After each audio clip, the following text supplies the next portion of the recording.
Hola, hola a todos, bienvenidos al canal de Tecnología e Innovación con Rafa Cortés. Hoy tenemos el honor de contar con Valeria Viva, una destacada profesional en el ámbito STEM. STEM significa ciencia, tecnología, ingeniería y matemáticas, desde Argentina. Valeria, bienvenida y muchas gracias por estar aquí en el podcast. Me gustaría mm, que nos compartas cómo es que ha sido tu tu trayectoria y cómo es que te involucraste en el fascinante mundo del STEM. Bueno, ¿qué tal? Hola Rafa, ¿cómo estás? Bueno, un placer enorme, gracias por la invitación. Y, y bueno, ya desde pequeña a mí me gustaban, ¿no? Las computadoras. Y cuando estaba estudiando en la universidad, uno de los primeros trabajos que tuve fue como soporte de usuarios. Era de las personas que atienden cuando uno tiene un problema y te dice que reinicies la computadora, ¿no? Básicamente. Así que ese fue uno de mis primeros trabajos que eh, fue divertido, me gustaba y también para aprender mucho, ¿no? Atrás de eso, la verdad que se aprendía mucho y bueno, ese fue de mis primeros trabajos en el mundo STEM, en tecnología. Y bueno, en esa misma empresa después fui creciendo, haciendo manuales de usuario, programando, después fui analista funcional y fui recorriendo como distintas áreas, eh, porque bueno, muchas veces pensamos, ¿no?, que la tecnología es programar y hay una enormidad de espacios para arrancar. Así que ese es un poco mis inicios en STEM y en tecnología. Mm, ¿Puedes contarnos algunos proyectos en los que te has visto, en los que has participado y en los que estés más involucrada en esta área? A ver, tuve la fortuna en mi carrera de trabajar en muchos proyectos diversos, en muchos países también. Trabajé en 12 países diferentes, o sí, o más, en los últimos años en varios más, y en muchas industrias. Uno de mis primeros proyectos más desafiantes tuvo que ver con esto, ¿no? Hace 15 años, liderar proyectos en varios países no era tan natural como nos resulta ahora, ¿sí? No teníamos toda la tecnología para conectarnos con los equipos remotos, teníamos algunos tal vez recuerden esas estrellas con las que teníamos comunicación, pero no nos veíamos las caras, nos conectábamos, la verdad que no era tan natural, ese fue un enorme desafío. Tampoco había tantas buenas prácticas para el trabajo remoto, medio que fuimos aprendiendo sobre la marcha. Ese fue uno de los proyectos más desafiantes que me tocó. Liderar 10 países, una implementación de más de un año simultáneamente. Así que con casa central en Estados Unidos. Ese fue un proyecto muy desafiante, de muchísimo aprendizaje. Eh, y sí, trabajar con personas de distintas áreas, de distintos países, ¿no? Culturas, bueno, como nos pasa, es muy enriquecedor, pero también muchas veces, ¿no?, nos presenta desafíos de entender esos distintos lugares. Casi todos nosotros cuando no lo hacemos creemos que la realidad es la que nos toca a nosotros. Así que, bueno, ese fue un lindo aprendizaje y sigue siendo desafiante todavía. ¿De qué era el proyecto? Ese teníamos que implementar PeopleSoft en sistema de gestión integral en 10 países, en una empresa estadounidense, en todas las sucursales, sería en todas las empresas, las oficinas centrales en cada uno de estos países. Estamos Argentina, Brasil, Colombia, Chile, Venezuela, Ecuador, Uruguay, Paraguay, se me olvidó alguno por ahí, pero era Perú. en- Así que sí, lindo, desafiante, equipos en cada país, había un equipo de unas cuantas personas, equipos técnicos, funcionales, de recursos humanos, de finanzas, Valeria, muy... ¿tú qué estudiaste? Yo estudié ingeniería en sistemas. Ah, ok, ok. Entonces, como ingeniera, sí, tengo, ¿no? Como la mirada más de la resolución de problemas y en la mirada de sistemas. Y bueno, he tenido la fortuna de implementar, así también implementé SAP, desarrollamos sistemas para empresas. Hasta en una ocasión tuve que liderar un proyecto de implementación en una empresa petrolera de costeo ABC para exploración y producción. Teníamos que hacer todo el costeo de los pozos de perforación. Así que viajábamos a los pozos, un mundo nuevo. Me tocó trabajar también en seguridad informática con- y en los equipos de seguridad informática había hackers. Un área aprendí muchísimo. Entonces, el trabajar con distintos proyectos, distintas tecnologías, yo siempre digo que a mí me abrió la tecnología, me abrió las puertas de un mundo nuevo, realmente, y de industrias que jamás hubiera llegado, si no fuera por eso. Así que, ¿Cómo es que decides estudiar sistemas? ¿Dónde nace esa vocación? y me gustaba, desde pequeña me gustaba arreglar cosas. Y mi papá también, lo hacíamos juntos. Tuve la suerte de que tenía un padre, yo era el varón, ¿no? En esa época para él era el varón que no tuvo, y me incentivaba a hacer eso. Entonces se dio como medio naturalmente, me gustaban las computadoras.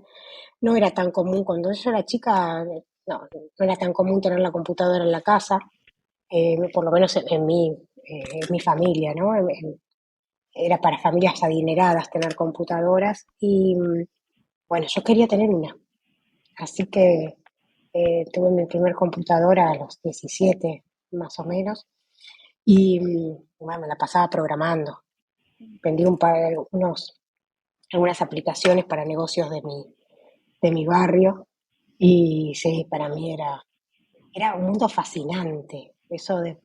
Yo era, ¿no? Digamos que tenía ese perfil, jugaba en mi época era el Atari, no había Play, y era de jugar a los videojuegos, me gustaba mucho, así que sí, eso era lo más cercano a crear, ¿no? Era, por lo menos en mi mundo, crear y ver que uno hacía algo en la computadora, obedecía y le hacía todo lo que nosotros le decíamos y hacíamos aplicaciones útiles para las personas. Era como, uff, sí, cuando vendí mi primer sistema a los 18 ya está, era- me sentía, ya había tocado el cielo con las manos. ¿Cuál, cuál fue, cuál fue ese primer proyecto que vendiste? Metí un proyecto, un software para una inmobiliaria que andaba mal. No estaba después entras a trabajar en esa inmobiliaria eh, como soporte de redes y demás, y de paso arreglar todo lo que no funcionaba de ese software, ¿no? Que tenía bugs por todas partes. Pero sí, yo tenía mucha ilusión. En ese momento sí, sí. Uno lo veía funcionando en casa y parecía que todo andaba, y después, bueno, eh, así que sí, fue muy lindo. ¿Algún otro proyecto de tus inicios que recuerdes que te hayan marcado? Que me hayan marcado. Ese, em, el soporte a usuarios también fue en una gran empresa, ser la que atendía el teléfono y de repente te llamaban y tenías que arreglar algo que le pasaba en las computadoras de los directivos de la empresa. Yo con 19, 20 años tenía, era, uff, y pasaba, ¿no? Que muchas veces acostumbrada con la computadora, pensaba que sabía un montón de cosas y de repente con los labios lo necesito ya, tener que resolver cosas rápidamente. Eh, sí, recuerdo los momentos de tensión que viví. Y uno piensa ahora, pero soporte de usuario. Bueno, pero sí, a veces te llamaban los directivos, tenían un inconveniente y había que resolverlo urgente. No había tanto people care, ¿no? Tanto cuidado del empleado y del talento como hay ahora. Eh, hace unos 20 años atrás Sí, me acuerdo la tensión que vivía, eso fue parte de mis inicios, que también me ayudó, ¿no? A lo largo de la vida, por más que ocupaba distintos roles, a tener esa mirada de las personas que recién arrancan, el miedo que tenemos cuando comenzamos y tener ese cuidado especial, cómo nos marca eso, ¿sí? ¿Quién ¿Algunas nos... lecciones que te hayan dado estos primeros proyectos para futuro? Em, una lección importante que aprendí es mejor hecho que perfecto. Yo era muy, muy perfeccionista. Con mis trabajos universitarios, con un montón de cosas que hacía, podía pasar horas hasta que no estaba perfecto, para mí no podía ver la luz. Y sí, pasaba noches y noches sin dormir y trabajando en empresas aprendí eso, ¿no? Que es mejor el 80% a tiempo que el perfecto 5 horas después. Eh, que a veces eso para mí fue una gran lección, que hoy me parece obvia, pero en ese momento no, me costó. Y hoy trabajo bastante, ¿no? Esto es el MVP, famoso, bueno, ¿cuál es mi mínimo viable a tiempo? Hay alguien que me dijo, si la primera versión de tu proyecto no te da un poco de vergüenza, estás tarde, la estás lanzando tarde, ¿no? Como que la primera versión tiene que darte un poquito y bueno, es eso. Eso me costó en aprenderlo y fue un recorrido. Y después la importancia, ¿no? De cuidar a las personas a nuestro alrededor. Somos todas personas trabajando, tratando de hacer lo mejor que podemos. Cada uno de nosotros no es nadie sin quien tiene al lado. Entonces, esas son mis lecciones que trato de ir aplicando a lo largo de todo lo que hago. Ok, bastante. Tienes toda la razón, ¿no? Yo también tiendo a ser muy perfeccionista, pero hay veces que es mejor hacerlo y lanzarlo y ver qué sale, tener un feedback mm, antes a trabajar en la perfección y que perder mucho tiempo y luego te des cuenta que no, pues que no tenía sentido, ¿no? Que es siempre mejor detectar antes las cosas en vez de invertir muchos recursos, ¿no? Como tiempo, presupuestos, recursos. Totalmente. A veces nos genera una enorme frustración. Pero cuanto antes lo hacemos, menos de todo eso invertimos, de tiempo, recursos, dinero. eh, Así que sí, y testear rápido, encontrar rápidamente esas personas que nos rodean, que tenemos al alcance de la mano, que sean lo más diversas posibles, preguntarles, ¿qué tal esto? Porque sí, la verdad que me ha pasado ese aprendizaje y a la distancia, ¿no? Uno lo mira, qué bueno, cuánto que aprendí, pero en el momento es doloroso. Cuando algo en lo que uno invierte tiempo y que pone ilusión no se da como uno espera. Sí, sí, sí, totalmente, totalmente de acuerdo. En el ámbito de STEM, ¿cómo ha evolucionado tu enfoque a medida que te has enfrentado a proyectos más complejos y más globalizados? Y con el tiempo me he vuelto cada vez más generalista, eh, y tener esta mirada más generalista está buena, pero también muchas veces no sos experto, con lo cual te expone a una suerte, ¿no? De inseguridad y necesitas siempre del experto cuanto más grandes son los proyectos, pero también es eso, confiar y trabajo en equipo. em, Cuáles son las áreas, siempre encontrar qué es lo que sí tengo que saber, ¿no? No podemos saber todo y es un poco una clave de estos tiempos. Hace poco leía un libro que recomiendo que se llama The Digital Mindset y, y habla un poco de esto, ¿no? Con toda la información, con todo lo que necesitamos saber hoy, toda la tecnología que cambia tan rápidamente, es muy difícil volvernos expertos si no es en un área muy pequeña. O es difícil, por más que no sea de tecnología, que a veces nos pasa, ¿no? Los que estamos en estas industrias, te reunís, te preguntan y vos decís, ¿sabés de esto? Y uno a veces tiene la sensación de tener que saber de todo. Y lo que definen los autores de este libro es tenés que saber el 30%. ¿Sí? Definir, ellos dicen, para dominar completamente, ser casi nativo en inglés, necesitas tener un vocabulario de unas 15.000 palabras.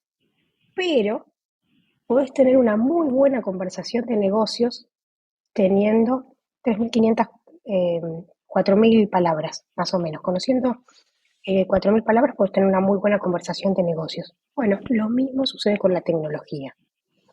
¿Sí? ¿Cuál es ese 30% que nos mantiene? Y yo creo que los proyectos es eso. ¿Cuál es ese 30% que tengo que saber para liderar efectivamente este proyecto? ¿Sí? Bueno, entonces ese es el balance, un poquito. Y algo que desarrollé también es esto, la confianza en las personas que me rodean y la escucha. Eh, Escuchar a los que saben. Ser líder no significa tener la última palabra. Es una voz más en un equipo que probablemente muchas veces no sea la que más sabe. Y bueno, mantener, ¿no? Un poco esa humildad, eh, sabiendo que también uno tiene la responsabilidad, pero también empodera a los miembros del equipo, hace que todos se sientan parte. Yo creo que eh, sobre todo la escucha. La escucha yo creo que es algo que aprendí, sigo aprendiendo, en cómo escuchar mejor, cómo eh, escuchar empáticamente, ¿no? Escuchar al otro, lo que sabe, entender, al trabajar con personas diferentes, como decíamos antes, bueno, escuchar desde el lugar de cada uno. Me tocó una experiencia que también me marcó no hace tanto. Bueno, yo vengo de ingeniería en sistemas, hice maestría en negocios, todos cursos técnicos, inteligencia artificial, todas cosas muy técnicas. Me anoté en una maestría en género y política. Claro, la maestría en género y política yo era la única ingeniera. Eran todas, la mayoría mujeres, psicólogas, sociólogas, antropólogas, abogadas, bueno, todas de las humanidades. Y nos hemos juntado en algunas oportunidades a hacer trabajos. Y bueno, y ahí me encontré con mi falencia, ¿no? Este pensamiento tan convergente, cuántas veces nos perdemos. Bueno, fue un gran aprendizaje de mis últimos años, entender, ¿no? La mirada distinta y el valor que aporta cada uno. Ellas también veían, bueno, vos tenés un pensamiento, yo iba siempre a la solución. Bueno, pero no siempre, no siempre quiero la solución, eso hay que recorrer los bordes para encontrar la riqueza. Bueno, así que me pasó un poquito eso, aprender de otras miradas y creo que eso es parte de lo que trato de aplicar en los proyectos. Ujú.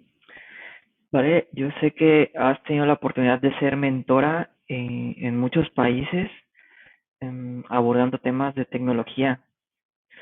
¿Tú cómo abordas la gestión y la colaboración en equipos que involucran diferentes disciplinas y habilidades técnicas? ¿Cómo logras coordinar estos equipos? Bueno, un poco esto que te decía antes, ¿no? Mm. La escucha, sobre todo, tratar de escuchar y de darle espacio, ¿no? A cada una de las personas, tratar de entender más. Hace unos años cuando arranqué yo era muy de la acción. Siempre lo primero que hacía era tratar de hacer. Y hoy trato, muchas veces en todo lo que es dedicar más tiempo, invertir más tiempo en todo lo que tiene que ver con el análisis. Eh, yo creo que ese es uno de los cambios que a lo largo de los años, un aprendizaje que me llevé. Dedicar más tiempo a analizar que hacer. Eh, Porque también, como decía antes, muchas veces por hacer anticipadamente sin el análisis que requería, me he equivocado. Eh, en algunos de estos proyectos que cuento ha habido errores por el hacer, por los cortos tiempos y bueno, eso me enseñó a tomar más tiempo, invertir más en el análisis que a veces causa mucha ansiedad, ¿no? Porque uno quiere ver código, código listo, pantallas realizadas, usuarios testeando. Bueno, entonces balancear eso eh, es clave, analizar, escuchar. Sí, yo creo que se me da más naturalmente todo lo que tiene que ver con colaboración después de tanto tiempo, pero sí, la verdad que eh, esto también, ¿no? Es algo que aprendí con el tiempo, saber en qué somos buenos. digo, apropiarnos, ¿no? Un poquito de esto uno aprende qué se me da bien en realidad.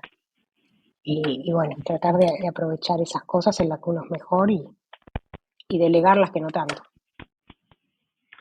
¿Y cómo inspiras y motivas a los equipos, a tu equipo? ¿Cómo, sobre todo en los momentos de desafíos y en contextos tecnológicos complejos?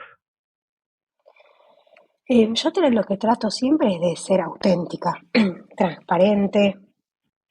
Aprendí un poco eso, aprendí que a lo largo de mi carrera también yo valoro a aquellas personas que me decían las cosas como son. Siempre valoré mucho, mirá, tenemos que llegar y me ha tocado juntarme con equipos y decir, miren, la realidad es que esto tiene que estar. ¿Qué podemos hacer? Encontrar el mejor camino para lograr el objetivo de todos y pensar también en los objetivos de los demás. He pasado situaciones, fui líder muy joven y he cometido errores, ¿no? Porque suena como, ay, mirá cuánto que aprendió, pero en el medio he cometido errores por querer lucirme, por querer terminar un proyecto a tiempo y en el medio sacrificando tiempo de personas o malestar y aprendí que no, lo mejor es, esta es la realidad, ¿qué podemos hacer? Y también a decir que no. ¿Sí? Muchas veces una de las grandes habilidades del líder es decir, esto no se puede. Yo tenía muchas dificultades haciendo eso y he tenido equipos trabajando no sé, cantidad de horas sin irnos a casa, con hoteles reservados alrededor de la oficina para rendir más. Un horror. En otras épocas eso se aceptaba. Em, y aprendí que no, cuando no se llega, no se llega. Hay que hacer un buen análisis antes para saber y ser muy claros en qué necesitamos para lograrlo. Porque también en el medio cambian las condiciones. Entonces, podemos con estas condiciones. Pues me ha pasado, equipos que rotaban, gente que se iba y bueno, hay que rearmar en el medio. No podemos, con situaciones que cambian, lograr los mismos objetivos. Bueno, ¿cómo hacemos? Yo creo que eso sigue siendo, ¿no? Como tratar de ser auténtica, tratar de comunicar bien, escuchar bien, tratar de entender qué es lo que necesita cada uno. Todos no somos felices en lo que hacemos con lo mismo. Algunas personas necesitan unas cosas, más flexibilidad, poder ir a otros lugares, otros necesitan resolver más cuestiones económicas, otros necesitan más reconocimiento, bueno, eso, como decía antes, ¿no? Escuchar más y tratar de entender más a cada una de las personas con las que trabajamos. Wow, toda la razón, vale. Y bueno, para aquellas mujeres que aspiran a seguir tus pasos en el campo STEM, ¿qué con- ¿cuáles consideras que son las habilidades técnicas y de liderazgo esenciales que tú les recomendarías mm, que busquen seguir o formarse? Em, bueno, técnicas, investigar. El mundo de STEM es enorme, ¿sí? Hay muchísimas áreas y todo el tiempo se están creando nuevas, ¿sí? Eso también. A veces a mí me vienen a preguntar y la realidad es que se van creando carreras nuevas todo el tiempo, así que investigar, eh, ver qué les gusta. A veces está bueno explorar con pequeños cursos, ¿sí? Dónde son las áreas que tenemos mayor interés y entender que la tecnología eh, cada vez es más efímera, ¿no? Entonces, bueno, esto que decías vos, ¿cuáles son las habilidades? Formarnos sobre todo en habilidades. Bueno, ¿cuáles son esas habilidades? Hoy salió varias veces todo lo que tiene que ver con la colaboración, ¿sí? Cómo hacemos para trabajar con otros y colaborar con la tecnología, ¿sí? Esto también es importante, la tecnología es una aliada. Hoy, si somos buenos colaborando con la tecnología, podemos hacer lo que sea que hagamos mucho mejor. La comunicación, esto de la escucha activa, la escucha empática, entender al otro. Muchas veces estamos escuchando, pero oyendo, ¿no? Más que escuchando.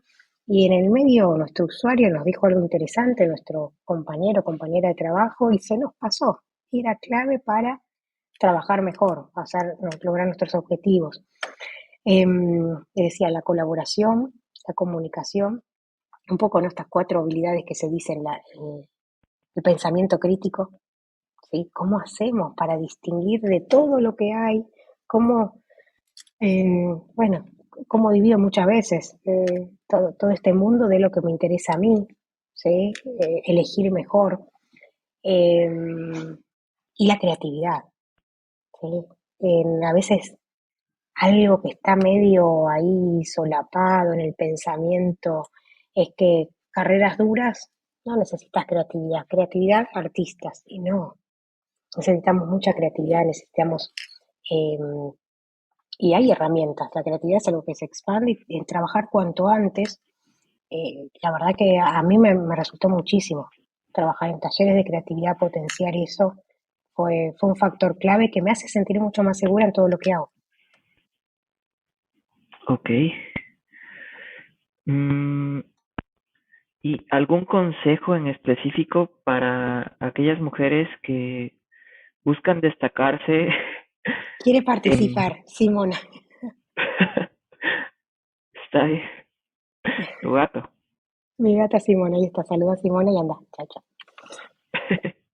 ¿Algún consejo que te gustaría darles a aquellas mujeres que pues les gustaría involucrarse más en las STEM? En que se animen, sobre todo eso, ¿no? Que se animen, que si tienen miedo, porque a veces nos pasa que estamos en lugares, en situaciones que nos dan miedo, que decimos, no, yo no voy a poder con esto, que lo hagan igual, con miedo, porque ¿cómo van a poder? ¿Sí? Es eso, es, es atreverse, es empezar, que busquen redes. Eso es muy importante. Eh, a veces la soledad, hay muchas en todos los países, en todas las ciudades ya hay redes de mujeres, de tecnología, que nos ayudan mucho. Y si no son de mujeres, que sean redes también que nos potencien con quienes tenemos cosas en común. Estas redes nos permiten ver que no somos las únicas a las que nos pasa, que tenemos miedo, que nos da pánico ir a una entrevista, que no nos sale algo, en el camino, como yo te decía, yo me equivoqué un montón de veces. Una vez dejé sin sistema a una empresa entera, enorme, porque hice un pasaje de algo que tenía que hacer en test y lo hice en producción. Y nos equivocamos, y estar con otros eh, que nos acompañen, para mí es uno de los factores clave. Y sobre todo encontrar esto, ¿qué es en lo que yo soy buena? Muchas veces las personas, aquello que se nos da bien, lo menospreciamos porque nos resulta tan fácil y eso que a nosotros se nos da tan fácil es una habilidad que a otros les cuesta mucho. Tratar de detectarlo para apalancar ahí, como también reconocer Mm, esas cosas que no nos cuestan. ¿Cuáles son las que tengo que trabajar o cuáles son las que no tengo que trabajar o que tengo que delegar? Eh, Así que eso sería mi consejo, pero sobre todo para adelante. ¿Nos equivocamos? Aprendimos. En cada situación, yo hoy trato de preguntarme, ¿qué puedo aprender de esto? ¿Sí? Yo les contaba proyectos grandes que hice, que he recorrido, y la semana pasada tuve que ir a dar una clase en una universidad que me iban a examinar para un puesto y estaba muerta de miedo. La realidad es esa, ¿no? Que no es que esto ya lo hice un montón de veces, hace más de 6 años que soy docente universitaria, pero me tenían que examinar y yo estaba nerviosa, muy nerviosa y sentí miedo y decía, no quiero estar acá, por favor, no quiero estar acá, el estómago. Y bueno, fui y pasé, por suerte me fue bien, la pasé mal por un rato, pero bueno, después salió. Así que ese, ¿no? Que es una frase que alguien dijo, si tienes miedo, hacelo con miedo. Pero después con el tiempo uno se acostumbra a eso y gana confianza y cada vez es más fácil. ok, no, pues muy consejo. Y vale, y el tema, ¿qué opinas de la inteligencia artificial para los siguientes años? ¿Qué tanta implicación ves que va a tener en nuestras vidas y cómo está ligada al STEM? Y la inteligencia artificial, bueno, el crecimiento que se viene es importantísimo y Y sí, lo cierto es que cada vez más tareas se están viendo reemplazadas, pero me gustó algo que alguien dijo hace poco, que no hay que vivirlo con miedo, ¿no? De, uy, busquemos trabajos, tareas que no puede reemplazar la inteligencia artificial, sino que dijo, la inteligencia artificial no va a reemplazarte a ti, te van a reemplazar aquellas personas que tengan desarrollados este pensamiento, este mindset digital, ¿sí? Esta mentalidad digital. Creo que es del libro este que les mencionaba. Eh, bueno, ¿cómo hacemos? ¿Qué puedo hacer yo para prepararme para esto? Muchas veces hay una realidad, ni siquiera las carreras están preparadas, porque tenemos programas, en algunas carreras hay programas antiguos que no se actualizan todo el tiempo y no están preparadas para que los profesionales salgan con esto. Bueno, ¿qué tenemos que hacer cada uno de nosotros para prepararnos, para ser mejores con esta nueva realidad, con la inteligencia artificial? Y por otro lado, a las quienes les guste, es un área maravillosa, con mucho más que programar. Hay personas de distintas especialidades trabajando, ¿sí? Desde sociólogos, antropólogos, eh, mucho para hacer y sobre todo hay una enorme necesidad de mujeres. Menos del 22% del talento en inteligencia artificial somos mujeres, con lo cual nos estamos perdiendo la mirada de una enorme población, ¿sí? Una mirada diversa. Por eso vemos que hay muchísimos productos que salen sin contemplar, ¿no? En esta realidad y en potenciando, ¿no? Profundizando o perpetuando sesgos y estereotipos que ya tiene el mundo. Y bueno, tenemos que trabajar, ahí hay mucho trabajo para hacer. A veces me preocupa esto, ¿no? Todo lo que tiene que ver con la ética y las desigualdades que la inteligencia artificial puede profundizar y hasta desarmar todo el terreno que veníamos ganando en temas de igualdad. Pero bueno, hay que poner manos a la obra. Yo estoy trabajando mi tesis es sobre eso, sobre inteligencia artificial y género. Así que investigando y aprendiendo. Genial. Vale, agradecemos enormemente tu tiempo y las valiosas perspectivas que nos has proporcionado hoy.